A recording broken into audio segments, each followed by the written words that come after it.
উপলক্ষে মাতার বাড়িতে কি বলবেন? রাজ্যবাসী পয়লা বৈশাখ এবং আজকে শুভ নববর্ষ আমরা সবাই জানি বাংলা ক্যালেন্ডার অনুযায়ী।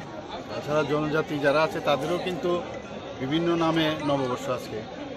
তো মা ত্রিপুরী সুন্দরীর কাছে এসছি, আজকে সস্ত্রীক এসছি, সে সমস্ত ত্রিপুরাবাসীর মঙ্গল কামনা করেছি এবং আমাদের ত্রিপুরা যেভাবে সামনের দিকে এগিয়ে যাচ্ছে যাতে আগামী দিনও সবাইকে নিয়ে আমরা এগিয়ে যেতে পারি, সব দিকে সবাই যেন ভালো থাকে সেই প্রার্থনাই মার কাছে করি।